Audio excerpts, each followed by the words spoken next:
Now that really felt like you were a club, right? That was so loud. Good afternoon, good evening, good morning to you for the last time for a bit, depending on when you are tuning in. Thank you so much for joining us on our final episode of this school year. Welcome, everybody. I'm starting to get emotional already, but I'm going to try to hold it together. But before we begin, as always, we have our special friend here, and we need to get ready. Go, we got yes. Yeah. I still hear the music bumping. It works every Hey, time. if you only saw me right now, because I'm coming to you, I don't know if you can tell, but this is the hotel room here at CTA State Council. So I literally was running, hoping no one would get in the elevator with me and pushing all the buttons so that I could run to my room, get the computer on. And then I realized the air conditioning was on, turn that off because I did not want to miss being here today with you. So thank you for inviting me one more time. Thank you so much, Billy Joe. You know, it's meant so much to us to have you support us throughout this whole entire journey. But to have you here on our final episode means so much. So thank you. And I don't know if you're frozen or are you still with us? Am I moving or am I frozen? Yeah, you're good. You're good. You're good. You're good. Would you like to introduce our special guest for today? Or are there more words that you would like to impart to us? The floor is yours. No, you know what? I will say this, and if I cut out, just cut me. Let me know because I'm working off my mobile. Right, I'm on a computer, but using my mobile device. I want to tell you that being president is just like being a teacher in the classroom, and it really is about empowering the space for your students or your members to be able to just shine, reach their potential, to start to head down that road, to explore, right? To explore what they're meant to do, and eventually will be later in life. And so I kind of feel like I'm lucky because in so many areas as president, I've got 2 years left, but in so many areas, I've just been able to open up spaces and places for people. And we have so many amazing things happening, not only in the classrooms and on campuses, but just throughout our association. And with you two, I've said this before, but I will say it again. It's almost like I feel blessed to be along for the ride. And that is a feeling that I have not had since I was in the classroom. When you're in the classroom and you have those struggles day to day, and then all of a sudden you see the aha moments, or you see that one person who normally doesn't smile come in smiling. I feel like with the two of you that I have been given this opportunity to be along for the ride, and you have taken our membership along for the ride, and you've inspired people to step up in new ways. People who are like, I can't talk, I can't go on this show, I can't do this, to then come and do it.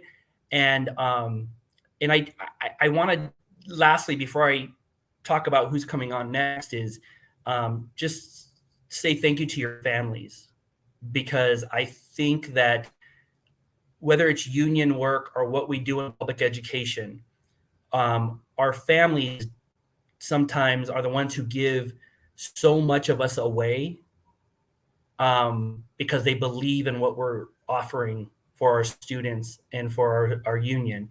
And so I want to thank your families on behalf of all of our HLPTA members and our HLP family. So that being said, let's move on and get the show started.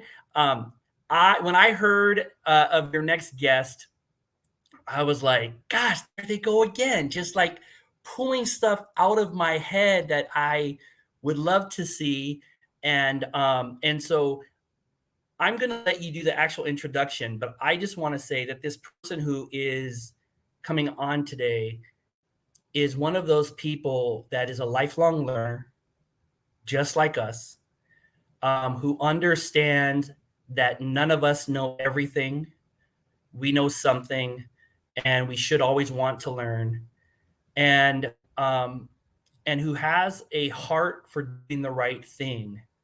And I think this episode encapsulates what HLPTA really wants to be. We are all encompassing. Everything's student focused, and that means relationships with each other, with our members, with our students, with our students' families, with our administrators. It's not an us against them. And what we don't want is to ever come across and create more trauma or chaos in our students' lives. And so to be able to also bring an administrator on that can be representative of many administrators that are out there in our district that we're lucky to have.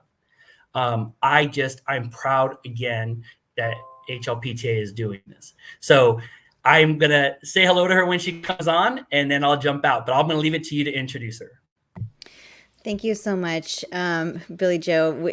There are so many things that hit home with what you just said, and we just want you to know that our sentiments are the same, and we feel like we are on for the ride. So thank you for bringing us along. We definitely would not have been able to do a single one of these without your help, without your support and support from the team. So anyways, you'll hear more of that later. Thank you so much. We don't want to leave our wonderful guests waiting. This amazing author, which also happens to be one of our administrators, but is an expert in what we're talking about today. Dr. Lopez, thank you. Welcome to our show. Thank you. Thank you so much for having me. Thank you, Billy Joe. I'm super excited to be here. And what really, really just stands out to me is what Billy Joe just said, and that's that collaboration, and that we all have that same focus, and that student success. And my role is, how can I best support my teachers to give them the opportunities and the freedom and the professional ability to do what they know is best for students, because it's our teachers that are in the classrooms with them every day. So I appreciate that collaboration, and we have open dialogues, and it's always centered around what is best for our students. So thank you for having me. Super excited to be here. Thank you so much. And All Billy right, Joe, Dr. if you have Lopez, to go. Ricardo, Teresa, I'm going to jump out, but I will be listening because I want to hear this. I love these shows. I want to hear what Dr. Lopez has to say. And of course, I have been waiting for this cliffhanger to know what's coming next for the two of you. So do not try and finish this episode without that. So I'll be here. You'll see me in the chat. Thank you, everybody. Thank you, Billy. Bye, Billy Joe. Thank you. Thank you for putting us on the spot. Awesome. Okay. All right. Welcome, everyone. Thank you so much. We already have quite a few in here with us. Thank you. Welcome to our year-end reflection, our final episode of the school year. And I think, Ricardo, if you counted correctly, how many episodes did we get to do? 40. 40. 40 I episodes. don't even know how that happened, but it's been such a blessing. And so we're just going to let you know how our episode is going to go today. It's going to be a little bit different. We have our wonderful guest, Dr. Lopez, with us for the beginning to kind of wrap up our conversations about distance learning and coming back from distance learning, as she is an expert, but she's an author in the field. So we were so blessed to have her here. And we have had some administrators who want to join us too. And so next year we look forward to, getting the opportunity as well. So we're going to start off with you Dr. are next. Right next. We saw you. Okay, so we are going to start off with her, and then after that, we're going to go in and just go through some reflections and get all emotional. We're just going to let it happen because it's our final episode. So thank you so much for the hearts and the support, everybody. Did you all right. introduce yourself? Just wondering. I forgot to introduce myself. Can we start over? I'm just kidding. Go ahead. If you haven't seen us before, my name is Teresa Castro. This is the last one before the summer. Okay, ready, go. Ricardo Recinos. Can we have it one more time? Because it's the last episode. Let's go. Oh, man. Okay. And we are both technology TOSAs from Hacienda La Puente Unified School District. And again, before you move on, Ricardo, we have to thank those who are always supporting us here. Our HLPTA, who is here, and you saw him through Billy Joe. We have our CTA, and we also have our ILC, and they are the reason why we were able to do this every single week. So thank you. Thank you. So let's continue. All right, so we do have some special guests today. Of course, like we said, Dr. Lopez, who is here with us, and we also have some student voices that we're going to listen to today because we know they are the reason why we're here. So we had to save them the best for last. And even though, we love all our guests, but we're here for the kids. So I'm excited to hear from them and their experience in this last few years. So I'm excited by that. Let's continue. All right, so Dr. Lopez, I got it. I got too excited. Let me go over our purpose first. I'm so sorry. Back. Okay. It's okay. Okay. So, everyone, as always, our purpose is to reflect on the last school year as it comes to a close. And today was the last day of school for our kids in our district. So they are done for the school year. And we want to appreciate our awesome students, teachers, administrators, the whole community, everyone who's in our field and doing their best at this moment. Okay. Our objective is to take a look back at our first year in person after the pandemic and reflect on the last year and plans for the future. Okay. Thank you, Ricardo, for reminding me to go over that. So, Dr. Lopez, you're here. Tell us a little bit about your book, how it came about, what you want to share with us. Go for it. Okay, great. Thank you so much. Actually, my book started as, it's actually dissertation turned into training manual. And how it started was as a teacher. I was a teacher on 9/11, September 11th, 2001. And we all know that day was unprecedented. The tragedy was something of a magnitude that had never been seen before. But as a teacher, I had no plan of action or guidance or training on how to handle the situation. And I remember that sense of feeling like just not ready, not prepared, that sense of uneasiness and nervousness for my students. I did not feel I was properly trained in how to assist my students on that particular day. As I continued to teach and other incidents happened, and my teaching background is actually K-12. So I've taught and or been an administrator from kindergarten through high school. So throughout my experience, what I found was that I felt a lack of training when it came to emergency situations, emergency preparedness. So that was always a passion of mine that I thought was of utmost importance, because I've always said, if students don't feel safe emotionally, intellectually, and the facility is not safe, it really hinders learning. Because to be in a safe environment is an environment that's conducive to learning. So I had the wonderful opportunity in my doctoral program to be able to do extensive research on emergency preparedness planning. And in that research, I was able to compile data from 11 different school districts in Southern California. Wow. And I was able to compile data from my sampling group, which consisted of over 115 years of experience combined. Wow. So my dissertation actually ended up turning into a training manual to prepare administrators in order for the administrators to be able to prepare teachers how to respond to and handle emergency situations. I remember being in the classroom and 9/11 happening and having one of my students coming in crying. And she said, my dad is a firefighter and I don't know what's going to happen to him. Is he going to be sent to New York? She didn't know what to expect. She had no idea.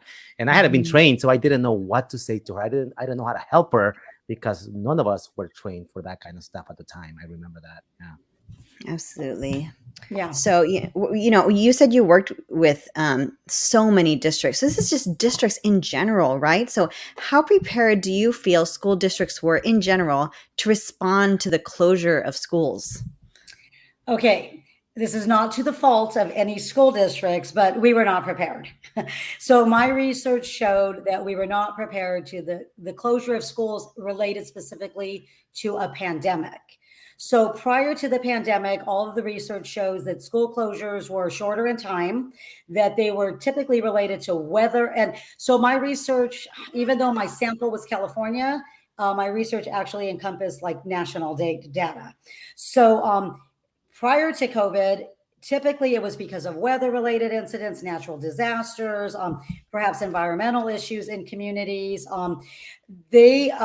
There was not as high of a priority on what to do in the case of long-term school closures. Right. And what my research showed was that districts were not only not prepared, but in fact, the preparedness manuals that were coming out as the pandemic was heightening, if you will, because it was so fluid.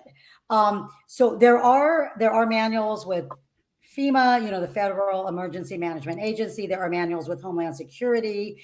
But when it came to long-term and immediate school closures, my research found that there were really not adequate plans in place. And as a result of that, teachers were forced, if you will, to have to come up with other methods, modes, modalities of how they were going to instruct their students. And administrators had to find ways to be able to support their teachers to be able to do that.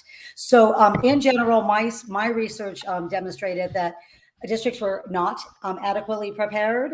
I feel strongly that districts, including our own, handled it the best that they can with the resources they had at the time.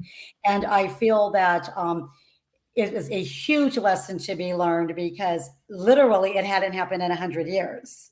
But just because it hasn't happened in 100 years doesn't mean it couldn't happen. So if one lesson, comes from this, it's that we have to anticipate what may happen and be prepared in case it does. Absolutely. I like how you made the point, how a lot of it, the world wasn't prepared. Let's just say the world was not prepared, but how a lot of this also fell on the teachers as well, as administrators and everyone. So I know everyone felt that, and those who are listening with us can remember that day and feel that, pressure to try to hold things together for the kids, so wow. Let's continue. I remember last week we shared that picture of that classroom that stood still. Remember? Mm-hmm. That teacher left and it was the same. It just sat there for a year and we never came back. And it was just something that we were not ready for. Yeah. Right. Yeah. And, to that note, Ricardo, it's interesting that you said that, because as the site administrator, I was still on the site, and I went to every classroom and I documented. I took photos in every room, and it was so powerful because it was like a moment frozen in time. The date was on the board. Upcoming events were posted. Flyers were there. Student work in our art class. The student work was incomplete, if you will. And I remember as an administrator, an overwhelming sense of sadness. And I was optimistic that, they were going to come back. When I say they, it was our teachers, our students. But because of, again, it was so fluid, and we were learning really as it was happening. As the days progressed, I realized that they probably weren't going to be able to come back to complete the year. So just very, very interesting, because it was very emotionally charging, very powerful. And how you said, we didn't know whether we were coming back. I remember leaving and teachers going, okay, we're going to be gone for 2 weeks, right? Okay, 2 weeks. And then 2 weeks turned into something else, and then something else, and something else. And wow, just remembering that just brings back all these emotions. Let's continue here. What systems, if any, were in place to handle the transition to distance learning, and what were the repercussions? Okay. Truthfully, there were not very many systems in place. I mean, to be transparent, there weren't. We had systems in place for shorter term. Like if students are out, we can provide packets. If students are out, we can have parent pickups. But as far as the longevity of it, it was the teachers. It was the teachers that made it happen. Thank you. Yeah, there was that sat in Zoom meetings with me, and my role was to support.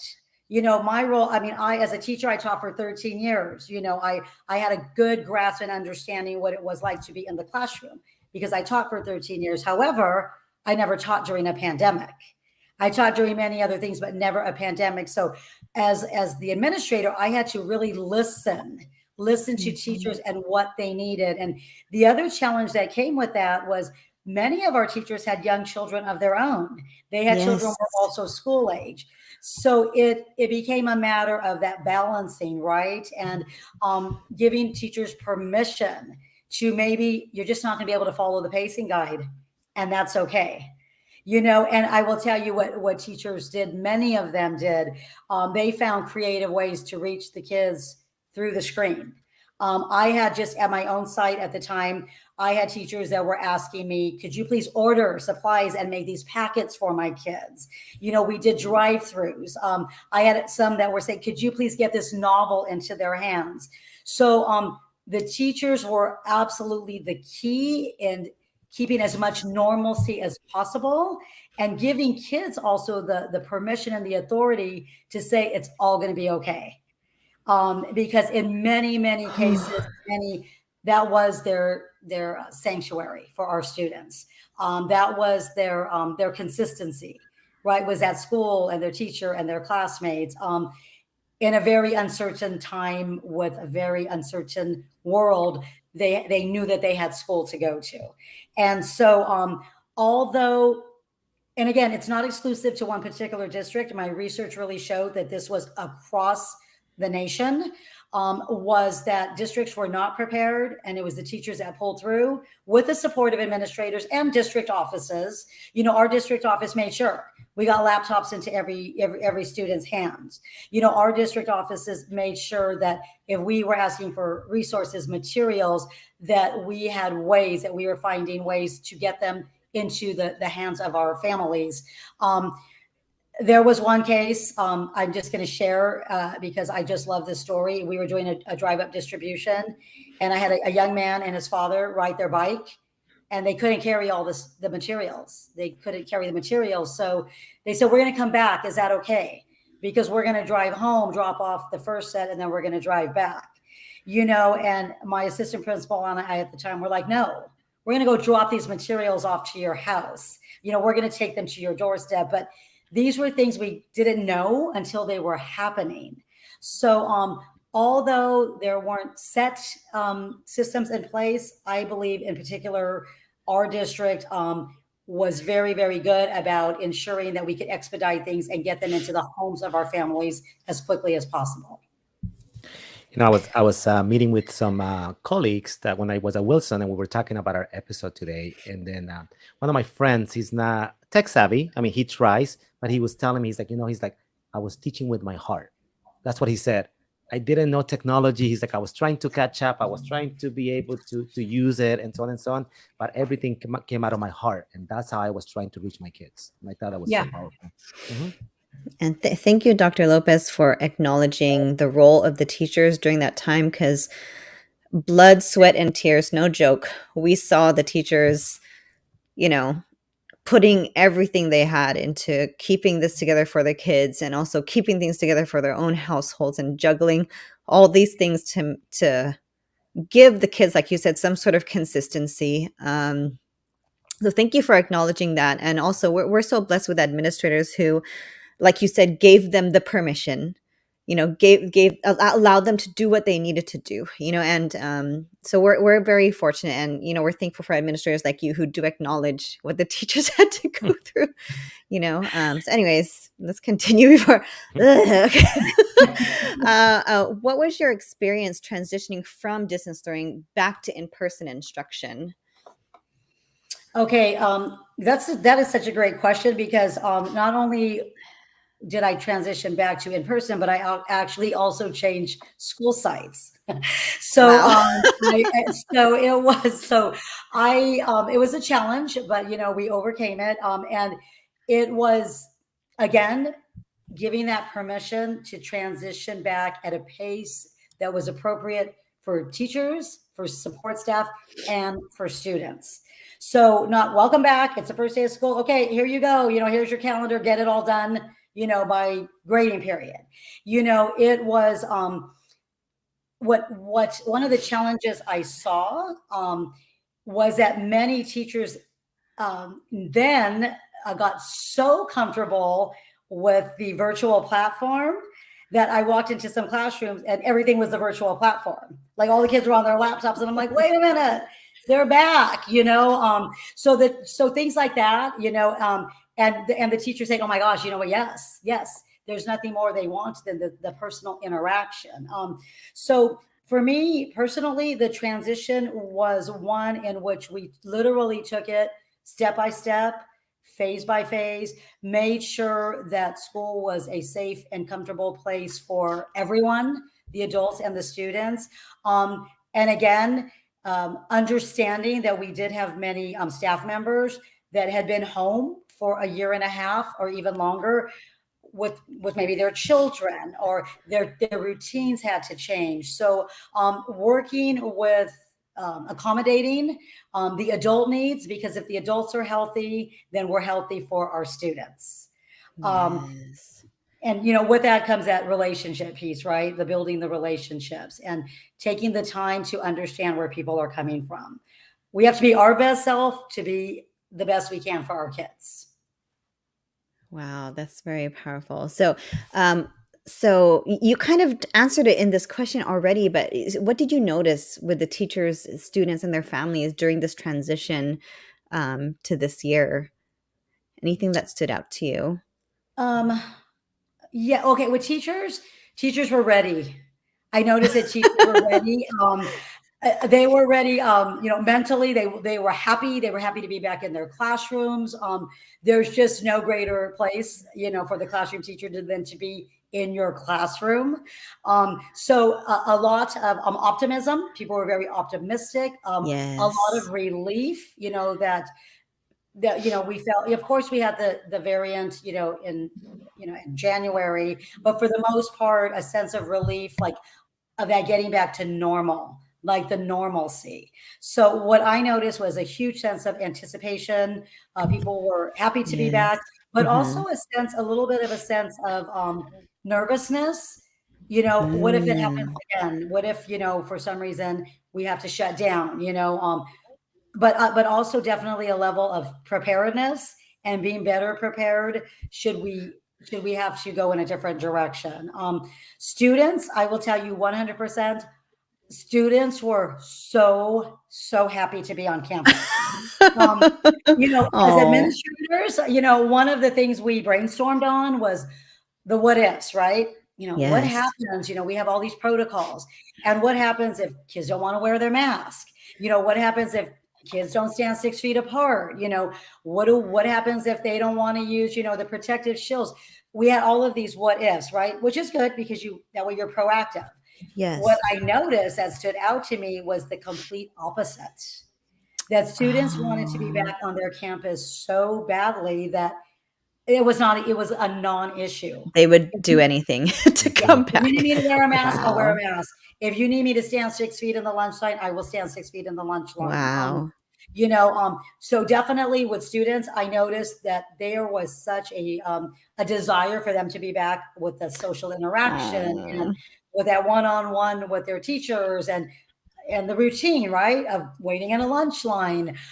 That I actually found that they were just compliant to a measure where I'd be like, it's okay, like it's okay, like you could take your mask off to drink water, so oh, and then the families, definitely, I can only speak from my personal experience, but there was definitely a sense of nervousness of what yes. is the school doing to keep my child safe, Yeah. um, which was valid. It was completely valid. It was, what is the school doing to keep my child safe? And again, I am gonna give a shout out to our district because I felt like our district gave us the resources and the tools to reassure families that that we had everything in place that we needed to keep their child safe. I will say, going back a little bit during the closure, Mhm. I think it is kind of funny because we actually had parents that were like, "Can you just stop emailing me? Just like stop." Because we were bombarding them with information because we wanted them to know everything. And they were Yes. like, just like stop. Like, I don't want to look at one more thing via an electronic media again. So we listened and we toned it down. And just a sense of nervousness. But I know that once parents were reassured and we were very transparent of letting them know what was in place, I do know that they felt much better about their child's safety on the campus. Wow, that is a great deal of insight. Especially, we do have viewers who are no longer in the classroom, or people who are not in education. They're just following us for our tech, and for those of us who are in different situations, elementary versus high school, middle school. Those of us who are outside from the district. I've learned so much in what you said, and just picturing the students being so eager to come back that they're like, we're not going to give you any problems. You just tell us what to do because we're just happy to be here right now. So, Yes. wow, wow. I Yes. was laughing because what Dr. Lopez said, right? We actually did a training, Dr. Lopez, that was called "Inform Me, Don't Annoy Me," because we also heard that from the parents. You kept sending me emails, flyers, texts, and so on and so on. That they just felt like overwhelmed with that stuff, and we did a better job with that. I think. Yeah, we figured it out. Yes. Oh my gosh, we feel like you need to be here for a few more shows, but we know that we do have to go on. Do you have any other final thoughts that you want to leave us with, or anything you want to say? Any shout outs? Anything you want to say? I do think I want to emphasize that this was challenging for districts throughout the nation and really globally. Yes. Mhm. This was a challenge. It was something like that had not happened literally in 100 years. And I just want people to give themselves a pat on the back, either for having gone through it, for having successfully gone through it, because I get the pleasure of being able to get the perspective of the parent and the student and the community, and the work that our teachers did to maintain that sense of normalcy. So I think everyone needs to, and if you're not in the classroom, and you are a supporter of someone else who is in the classroom, or just educators in general, or you're more interested in the field, your support, whether it was outright or verbal, or really meant a lot. And I want to say that is what got us through it. And there are a lot of lessons to be learned. I always say, I will leave with this note: my research is research that I hope no one ever has to use. But I want it to be there, and I want people to be prepared just in case the day ever comes that we do need to use it. So thank you so much. Dr. Lopez, thank you so much. We've learned so much, and that just kind of brings us full circle. We were able to talk to teachers from different levels, and now we're here with students, but to talk to you. So thank you so much. You are more than welcome to stay for our show, but if you would like to go, we're just going to continue and go on with our reflections. Ricardo, is there anything else you want to say in No, case I she just wanted to decides to leave say us? thank you. I just want to say that I reached out to Dr. Lopez. She was like, "Yes, I will do it," and we're just so thankful for you Thank you being so much. here. I know you're Mhm. volunteering your time and your expertise. And so we appreciate you so much. And for all the things you said, especially for us teachers to make us feel validated and valued. So thank you. Thank you so much. And again, you're welcome to stay, but you're also welcome to go. So thank No, you it's so much, my Thank Dr. you. absolute Lopez. pleasure to be here. I thank you for this opportunity. So happy to be here. I would like to stay because I'd love to see the student voices, the student insight. So Perfect. okay, Sounds thank you good. All right. both. Thank you, thank you everyone. Thanks for the Thank you, opportunity. Dr. Thank you. Lopez. All right, everyone, do not leave us yet. We are giving you a full episode today because we really want to wrap this year up well, and we want to give some kudos to our kids. So, some reflections. And we did put out there if any of our kids wanted to share some of their experiences during the pandemic and coming back. And we received so many entries from elementary to high school. So, we just wanted to show you. Go ahead and click on the next slide, Ricardo. We had quite a few entries come in, and unfortunately we would love to do this show forever and get everybody in here, but we were only able to select a few short clips just to give us a kind of a sneak peek about how life was for our kids during this time. And so we're just going to do maybe about 2 videos now, and then we'll go on and we'll just take a break every once in a while and do a few videos. So Ricardo, I'm going to go ahead and share a screen if that's Yeah, I was just fine. gonna say that I was so surprised. We had so many students that wanted to be part of this and wanted to actually share their feelings. It's just amazing. Yeah, and I think next time we'll definitely make more space for our kids to share because they love to share. Okay, so let's go ahead and Ricardo, let me know if it doesn't work. And I'm just going to follow them in order. So this is a Mhm. mixture of elementary and high school students. The difference between online learning and in-person learning is online learning it was a struggle, it always lagged, and it was difficult to figure out. Online learning was fun because we all enjoyed seeing each other every day from a safe place. Online learning was enjoyable because there was less work than in-person learning and it was a lot easier than in-person school. In-person learning is more of a struggle because we have to work harder, and because of online learning, we've got used we got used to an easy way of learning. It's a big change to go back to public school and have more pressure on you to work harder in class. When going to in-person learning, you need to wake up earlier, and this may cause tiredness, which will cause problems during learning. Wow, you can count on our kids to be honest, right? If and we're going to hear different opinions here too, and it's great how the student here gives us the pros and cons of both. But yeah, that is a reality that we didn't realize. We're like, all kids want to come back, and I'm sure they all were, but it doesn't mean that it was easy. It was also a challenge to transition back. Waking up on time, having to be in school for long hours again. Well, I know I'm always talking over them. One more before we continue.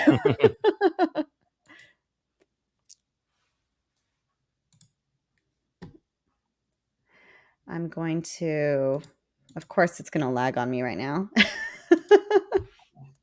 Try to go back. I'm just going to try to go back and let it reload. There we go. Let's try this one.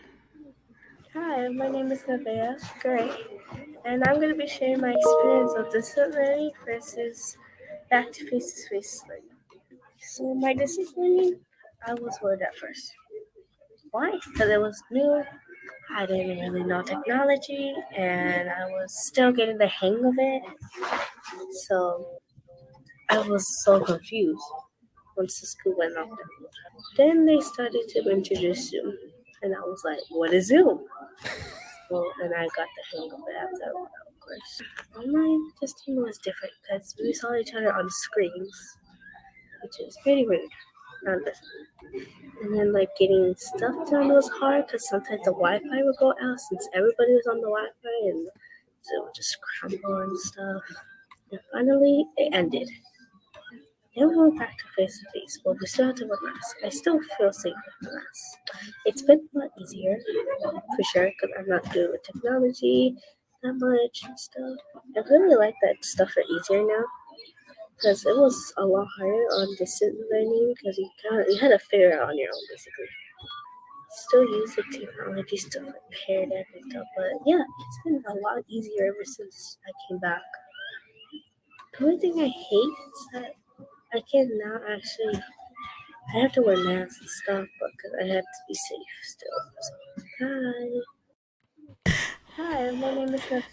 I'm sorry. I can't not giggle watching these kids because, one, they're so brutally honest, but it's so true. Just things like, I hate wearing this mask. Like, I have to wear this mask all the time. And, the shock, just think of the shock of our kids going straight to distance learning, going, Zoom, what's Zoom? What do you want me to do? Like, all these things. And it wasn't just the kids, right? We had a lot of us. Like, what is Zoom? It wasn't just the kids. All right, so let's continue on with our show, and we'll take little breaks to hear from a few more of our kids. So let's continue, Ricardo. All right, so everyone asks us all the time, especially now that we're in our 40th episode. I feel so legit right now. How did this start? What happened? Just one day you guys decided to put on the show, and absolutely not. We had no, we have no desire to be in front of the screen right now, but we knew that there was a great need for trainings. And I think it started with one of our posts. And Billy Joe, he warned us too. He said, don't put yourself out there like this, be careful. But we were like, but we have to help them. We have to. And just like the teachers felt for our students. I can tell you how it started. I was outside with one of my ex colleagues from Wilson, and I'm not going to lie, having some adult drinks. And then Billy said, can you meet in Zoom today to discuss something? And I said, oh, but I'm outside having a good time. Trouble. I came into this room.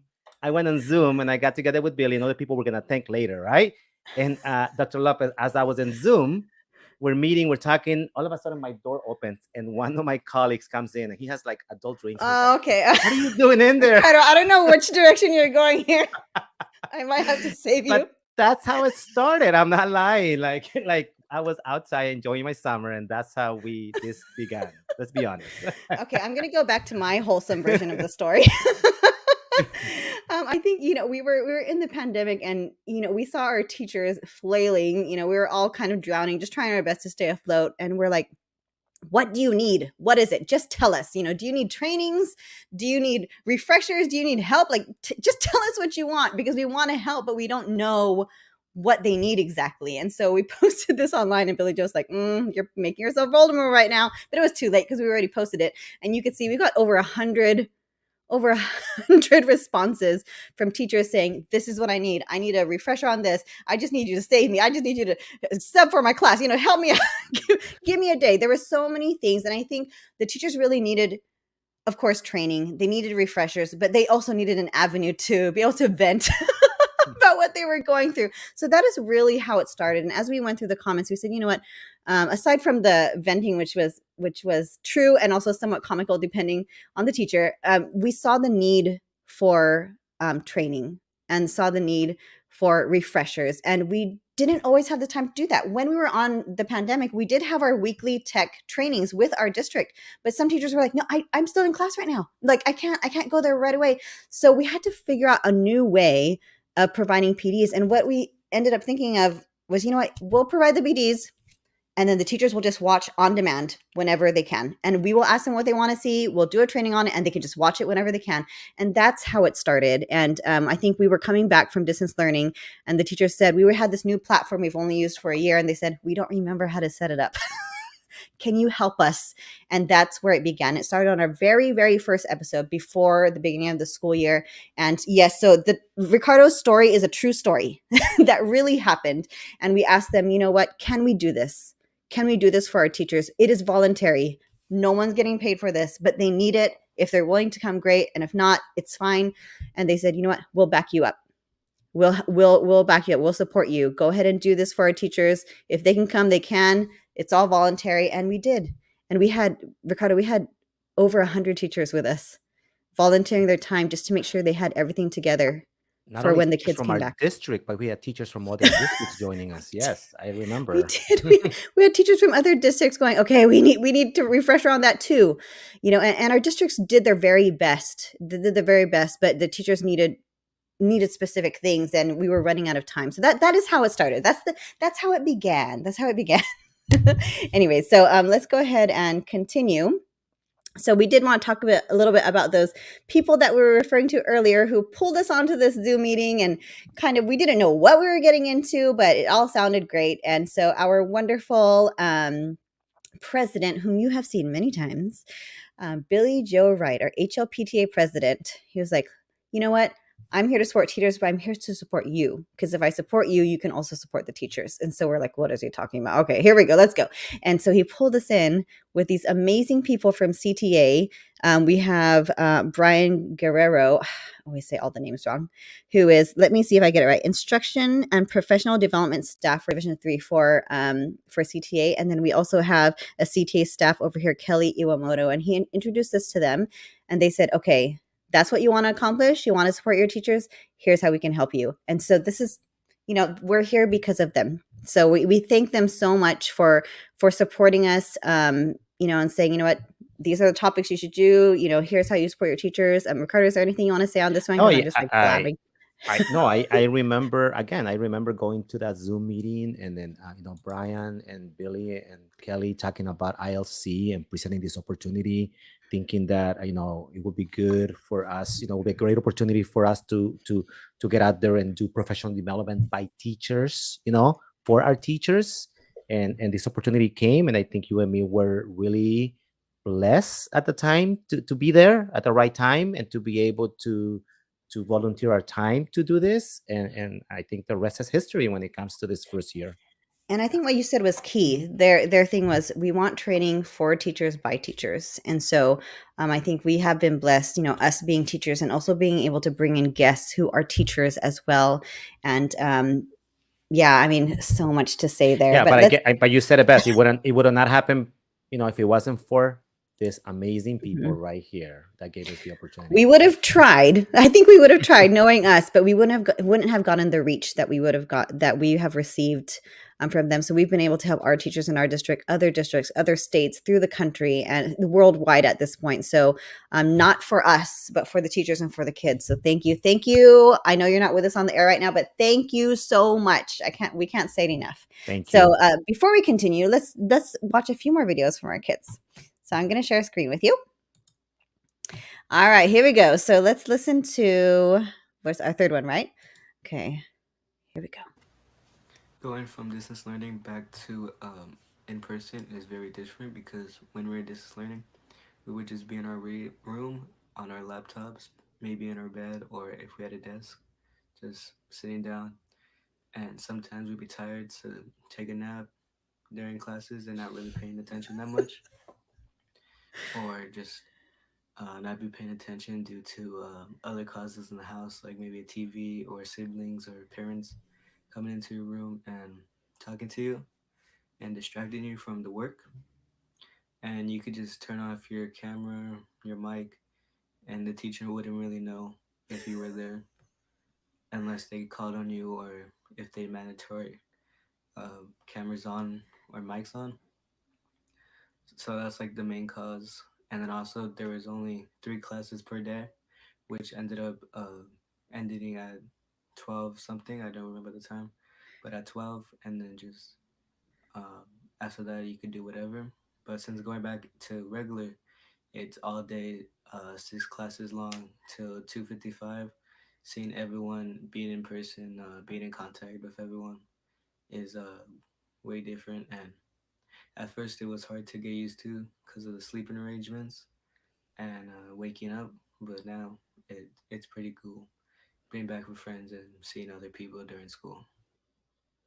Wow, and that's that's so true, right? And I know, yeah, all of our teachers, they all were really honest about talking about how it opened the doors to some of the life of our students that we were not aware of. I mean, he mentions it, right? Having to take care of my siblings while I was trying to attend class, right? Something that we never thought about, right? Some of our kids having to have jobs, right? Or doing or things that we didn't know about, or we could only, couldn't even imagine, I guess. So yeah, that's powerful.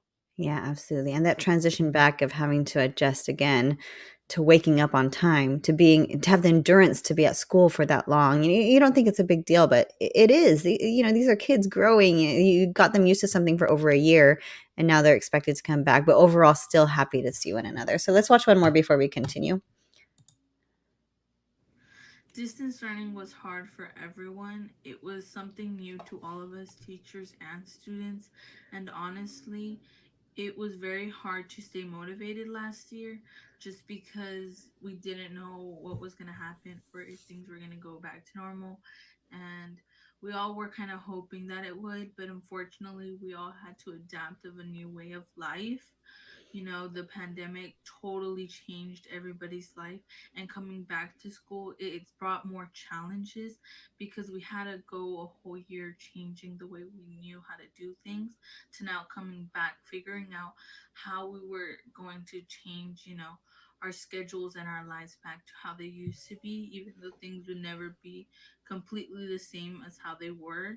And honestly, it's just the fact that we were so kind of accustomed once we changed, to distance learning. We're so accustomed to being in our little bubble that I think coming back, we all faced a lot of challenges with socializing.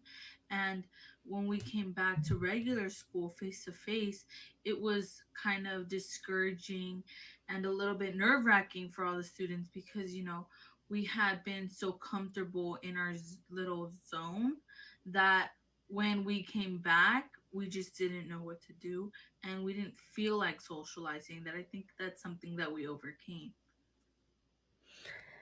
Are these our students or are these college students? I'm a little It's confused right now. so proud to hear these kids, and to be honest and to be real and to tell us exactly what they felt. And, I always think about that kid that went from maybe just having 1 year in middle school to all of a sudden being a freshman in high school, you know? And she talks about the Yeah. social skills, right? I mean, they lost a year and a half of that, to be interacting with their friends, being around friends, knowing how to, behave and act. Yes. insane. Very, very powerful to hear straight from our kids, and Mhm. some really eloquent kids. I feel like, wow, how old are Yeah, you? these are my students. Yes, obviously. Oh my goodness gracious. Here we go. All right, let's go back to our presentation and let's continue a little bit more. So let's go past this slide. Keep going. We're almost done, everybody. We know how we have a few minutes left. All right, so we just want we were so proud at how the show had grown, and we can't say our show, we say our everybody's show. And so we did start with that Canvas refresher on day one, Do you but we did. remember that right there? That's how Oh, we started. from the beginning. I can't believe you pulled that out. It might have been Oh my somewhere. goodness. There it is. Lunch and Learn, I think it Lunch was. and That's the Learn. first Oh, one right there. our very first one. And since then, we've asked the teachers, okay, what else do you need? What else do you want to see this year? I know we're coming back to in person. What do you want? And so we have our very first series here, student engagement series. And this is by teachers' request. And we had, wow, 6 episodes there. And we didn't know what we were doing at that point, but it was still so magical to have the teachers in there learning with us. So what was next after that? The inclusive classroom. That was a big one. That was a big one, and that one got a lot of attention, not just from our district, but from districts all over. And our teachers wanted to know, like, especially coming from the pandemic, how could we make sure that our instruction is inclusive to everybody, right? So yeah, very cool. And next, let's keep going. We'll go quick. And what are we celebrating today? Remind me what day it is today. Global. Oh, What is Ricardo. it exactly? You got to remind me Oh what my it goodness, is. I posted about it earlier. It's Global Accessibility Awareness Day. So as I was thinking about that today, Yes. and I went back to our series and I was watching some of the episodes, and I was just so proud that we were able to provide this for our teachers, but also for our Yeah. students, and to make sure that our Mhm. students feel like they belong in the classroom. Yeah. And I think we're getting a lot more views of that just this week, probably Mhm. because of the day Mhm. today. So very Yeah. cool. Let's Mhm. continue. Okay, so oh wow. Okay, Ricardo's laughing right now. The social emotional learning series. I'm going to tell you right now, he did not want to do it because he was like, nope. So I'm gonna tell you a story, and I'm gonna feel, I'm gonna feel really bad about it. But Oh when I was at gosh. Wilson, we had this program called Capturing Kids' Hearts, and I was the only teacher that never went to the training. I don't know why Oh how that my happened, goodness. right? And at the time, my vice principal called me and said, "You're the only one who hasn't gone to the training." And my response was, well, the moment that I cannot make those connections with the kids, I'll be the first one to be there.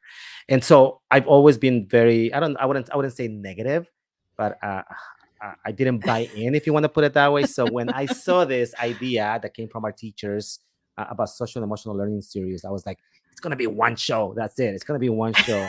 He And said, Teresa, you got one show you to make got it work. one One show. show, I'm and like, it all right. became 10 or 11 shows, It and I became am our biggest series. so thankful. I am so blessed. I learned so much with you as we were doing it, planning. I mean, my whole opinion changed and the importance of social emotional learning. So yes, I always say that we learn with our teachers, and that's what happened to me in And this our teachers series. definitely changed him. It definitely did. And I think, I think he can say with full honesty now that he is a lover of all things SEL. And So, um so Jamie Milan, I'm ready for my Capturing Kids' Hearts. Sign me up. and it did open the doors so much because our SEL series got so much attention, not just here, but also worldwide, that we were able to host a worldwide event just for SEL. And I think we totally did not expect that to happen, especially with naysayer Ricardo in the beginning, who didn't even want to do it. But but we're thankful. And so it just shows you how flexible teachers can be when they know what's best for their kids. And you So, and you know and again, just to be able to to carry that flag and to put out there what our teachers are doing in the classroom when it comes to yes. social and emotional learning. Now we're meeting with people from Africa, and I think it was Europe, right? Yes, Spain and all over. England, and so on and so on. And And just telling our teachers for stories. them to Yeah. see what our teachers were doing Hmm. when it came to social and emotional learning, right? I'm Yeah. trying to remember the word in Spanish, tiempo de paz, right? Time of Yes. peace, right? And then people are like, can you show this to the whole world, as we did that webinar for the whole world? And that Because of, doesn't belong to us. Those are our yeah, and teachers. to be able to, we always say that, to Yeah. tell their story, and that's what we Yes, did through our social and absolutely. emotional All right, learning. let's keep going. Let's keep going. Mhm. You see, So I'm then, all about social and emotional I learning. I would know have been he's like, all let's about go. it now. We're gonna go on forever. Okay, let's continue. All right, so Oh, our next one. Okay, this has to be Ricardo's This is favorite because like this is his baby, the March Madness series, which is all of if you March. know me, you know all I'm about sports. And March came, and I said we have to do this, right? And here I am A- rolling my eyes. I'm like, oh gosh, do we have to? but to be able to go out there and touch on some of the, a lot of the technology tools that we use on an everyday basis with our Mhm. teachers, with our students, it was such a great series, I think, right? Yeah, and we had our teacher guests almost in every one of those showing us Mhm. their expertise. We learned so much from our teachers. That was amazing. All Yeah. right, what else? I think, who was it? I think I went against Kelly Morrow, and she just like took me up and down Oh, the court and yeah, destroyed me. She destroyed she me. destroyed you completely. Let's continue. All right, so oh wow, this one surprised me. Our introduction to augmented reality and virtual reality. This one, Ricardo took charge of this one, and I learned so much, so much. Do you want to say anything about that one? I think the only thing I can say about this one, it really um, made me understand how much, and I don't want to make this about us, but how much we care. Uh, we were both on spring break. We were both with our families. I have to tell them that. I have to tell, All at the right. pool enjoying, and all of a sudden we're like, we cannot not do the show, right? And we plan, and I think Billy mentioned that when he talked about the sacrifices that our families have made for us to be able to do this.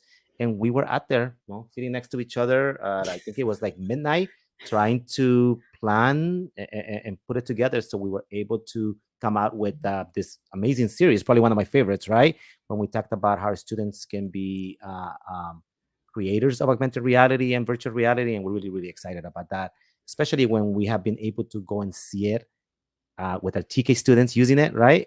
And to be Yeah, able, and our kinder and with our students. kinder Amazing. students showing their parents how to use augmented reality. I mean, it was amazing. Okay, I wasn't proud of that moment, Ricardo, but since you brought it up, I do have to thank we have to thank our families, definitely. Your wife and your daughter, who are probably in the other room right now waiting to have dinner, and my daughter, who's behind me, patiently probably reading a book or practicing something, and my husband too. So Yeah, yeah, I didn't thank say I you. was proud, but I know Billy recognizes that, right? He did. The sacrifices I that our families have know. made for us to be able to do this, and that was just one little example of that, right? Yeah. Yeah, and we do that, but we know our teachers do that, and that's things that they do every day. Okay, let's continue. Let's do the last one. The last one. Okay, so the last one is our year-end reflection, which we are ending today, and we are done today. And before we wrap up this episode, we want to send a special thank you. Ricardo, please click. Thank you so much to those who. Oh, yeah, we're clapping. We're clapping for these teachers who volunteered their time to come onto the show. We know it's not easy to get in front of hundreds of people and share, what you know, but they're so passionate about sharing these tools with our kids that they were like, "Yep, when do you want me?" They're just ready to go, Mm. and some of them came more than one time And to not help not us in our just not episodes. just teachers, but psychologists, administrators, counselors. We were so lucky and blessed that we will call and they'll be like, "When do you want me?" I mean, Right. it just I couldn't expect anything. I mean, we're so Claudia. blessed. We saw her comment. Claudia, we love you too. We love your green hair in this picture. But it's true, right? I don't think we ever went to someone that said no to us. We were I just think very blessed. yes. Yeah. Maybe Mhm. So maybe we got one no, but not many. But thank you so much to our guest speakers, and you know that we're going to be asking you again because you are the experts here. We are just the middlemen trying to get what you know out to the bigger audience of all our other teachers. So thank you for volunteering your time and your preparation for your piece. And again, people are so bored of seeing the two of us. So thank you so much for joining us and sharing what you know. I just want to put it out there that Gabe the Great is leading with 4 appearances, followed by Lisa and Araceli. I just want to say that. This is true. Teachers, if there's something you want to share, there's kind of a little plug. If Mhm. there's something you want to share, please let us know. We would gladly, of course, love to have you on because you are the experts and we love to watch you shine. So definitely. All right. Before we wrap up, we want to end with maybe 2 more videos and we will say adieu to you for a short while. So I'm going to go ahead and share screen. And let's go to our last two. I love hearing from our kids. Hi, my name is Elsa Garcia, and personally, I thought that distance learning wasn't that bad, but my friends' responses would be completely different. They found it difficult, really hard to learn. But I thought it was genuinely easier, especially since shorter time periods, less homework. But I guess that does contribute to the amount of like focus you have to do to actually learn what's being brought up. And and the transfer to real school. I honestly thought it wasn't that hard, pretty easy, wasn't that bad. I'm really enjoying the fact that it's face to face, definitely. And I love my teachers so much. I'm doing good in school. But yeah, it's a great experience, but I don't think I'd like to go back to distance learning. It just I love being like I love face to face, and I don't know, it wasn't for me, but if we were forced to, then I don't think it'd be that bad. But the transfer was okay. But yes, thank you. Thank you for listening. Hi. I'm sorry. I love our kids so much. This is a little bit of a different opinion, right? She's like, oh, it wasn't so bad. If you made me do it, I guess I'd have to, but I'd rather be here with my friends. Okay, one last one, and then we're about ready to wrap it up. Oh, sorry. I am a ninth grader from. Okay, hold on. Let me try that again. Hello, everyone. My name is Donna. I am a ninth grader from Wilson High School. Coming back in real life school since the pandemic has been very challenging. I personally love distance learning. I tended to find that my grades have been the best since distance learning. I've gotten straight A's. And personally for me, I like being independent because I'm more of an introvert that way. Don't really like to socialize, but it's all good. I had a phenomenal math teacher, and I've even gotten an A in math. And I've never liked math because I've never been good at it. And during distance learning, I found that I was very good at math and tend to like it. It's also been a little bit struggling from going from half day, 3 classes, to now 6 full classes and full day. But it's all good because I get to see my friends every day at school, see my teachers, ask for help in the areas that I may struggle in by myself, and have all these big school events that are very exciting here at Wilson, like rallies and spirit weeks and so many other fun events. So, yeah. I think we can go on for a while and watch all of these videos, but we're not going to keep you here that long. And so it was really enlightening to hear from students saying, I really thrived in distance learning, actually. You know, I love coming back, but I did really well for the first time in subjects that I never did well in before. That's something I never even thought to hear that from the students. So hearing that was a big surprise for me. Anything you want to say about that, Ricardo? No, surprising. But I also wanted to make sure that we thank again our teachers, because they are the ones that decided to use this Flipgrids in their AVID classes, in their math classes, and they were kind enough to share these reflections with us. So I wanted to make sure that we thank those teachers that had this as part, of what they were doing in the classroom, and they were kind enough to share that with us. Billy Joe said so many people said that. We're all in our little bubbles sometimes, so we've learned so much from our kids, from our teachers, from our administrators, from our supporters like you, Billy Joe, and the CTA as well, and our ILC.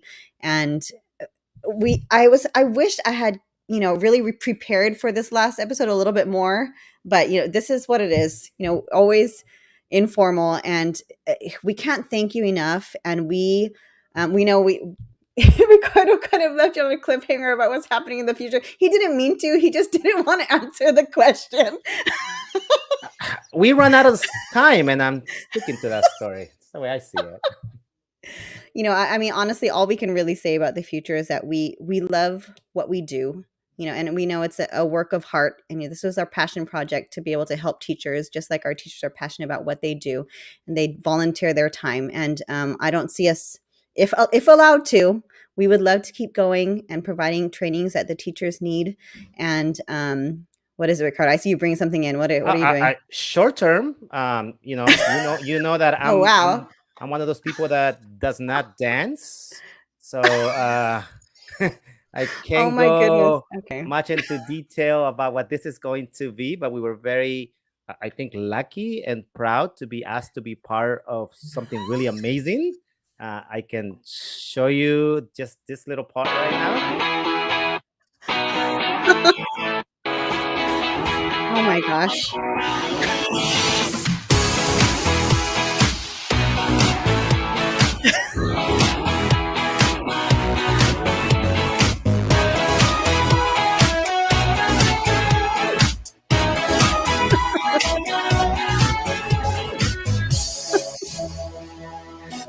I might have to kill you after the show.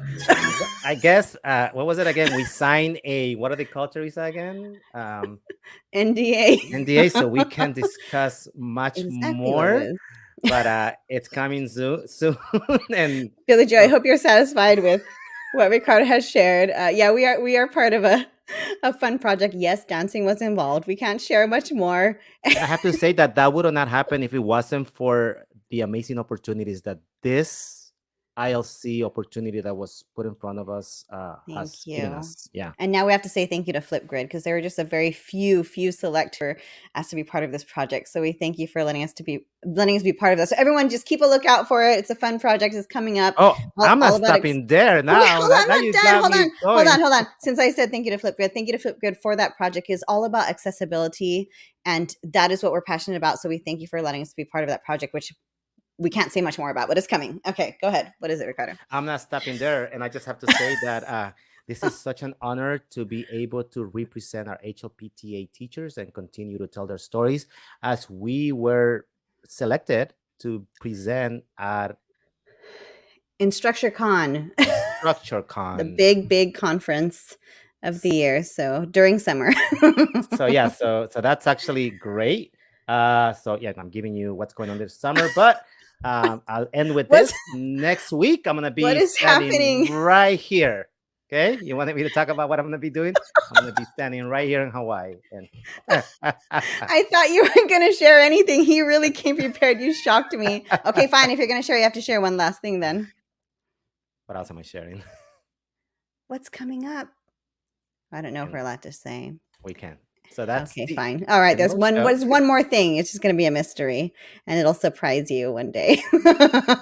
Thank you so much, everybody. We hope, I know we're so sorry for the silliness, but you know us, and so we love you so much. We thank you so much, and we hope to see you again. Billy Joe wants to go with you on vacation. Join the club. Let's go. We hope to see you again, and please let us know any feedback, and we'd love to be able to serve you. And as we move forward, and we hopefully have the chance to continue this, we are getting a survey out to you so that you can help us with where we should go with our PDs next year. Yes, right? Please fill out the survey. We don't know where we're going unless you tell us what you need from us. So this is for you. So thank you, everybody. Have a great summer. You will see us soon enough. Thank you so much. Thank you so much. Bye-bye. Bye.